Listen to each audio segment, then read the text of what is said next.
अस्सलामु अलैकुम मुंहिंजा सिंधी भाइरो भेनरो बुज़ुर्गो नौजवानो सभिनी सिंधियुनि खे मुंहिंजा वरी ॿीहर सलाम।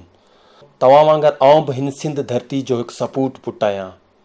मूं बि हिन सिंध धरती जी मिटी जो कसम खंयो आहे ऐं सिंध सां हमेशह वफ़ादारी कंदुसि।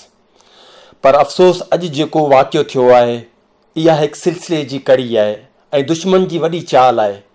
इन ई मां ज़ाहिर थिए थो त उहे गद्दार असां में मौजूदु आहिनि। अफ़सोस सां चवणो पवे थो त अॼु जेको ख़ैरपुर में धमाको थियो आहे उन धमाके में असांजी रेंजर्स जा जवान ऐं ॿिया सिंधी भाइर जेके तमामु घणा ज़ख़्मी आहिनि। हीउ धमाको न आहे, हीउ असां लाइ हिकु पैगाम आहे। असीं हाणे पंहिंजे पाण खे जॻायूं, सुजाॻ थियूं। असां साईं GM सईद खे मञण वारा आहियूं। साईं GM सईद कॾहिं बि दहशतगर्दी जी तरबियत असांखे न ॾिनी।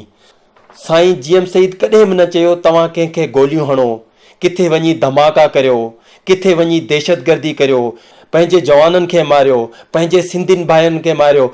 इहा तरबियत असांखे साईं GM सईद न ॾिनी। अॼु असां जेको ख़ैरपुर में वाक़ियो ॾिठो आहे उहो कंहिंजो नज़रियो आहे।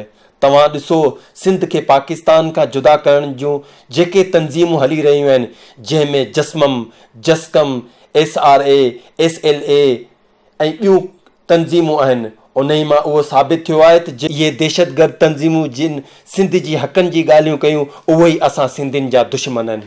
त अॼु जेको धमाको थियो आहे उहो धमाको SR क़बूल कयो आहे। इहा SR, SLA ऐं जस्मम उहे दहशतगर्द तंज़ीमूं असांजे हुकूक जूं ॻाल्हियूं कनि थियूं ऐं उहे दहशतगर्द ॿाहिरि मुल्क में वेही असांजे मिसकीन अबोझ सिंधियुनि खे पैसा ॾेई दहशतगर्दी कराइनि था। अचो त उहो अहद करियूं, सिंध दुश्मन जी ॻाल्हियुनि ते न हलूं। ही तंज़ीमूं अफ़गानिस्तान, इंडिया, अल्ताफ़ हुसैन लाइ कमु कनि थियूं ऐं हिननि जो एजेंडा असांजे मिसकिन माण्हुनि खे बेवकूफ़ करण जो आहे। तंज़ीमूं असांजे सिंधियुनि जो क़ातिल आहिनि। अचो त हिननि जो चहिरो दुनिया जे अॻियां बेनक़ाब करियूं।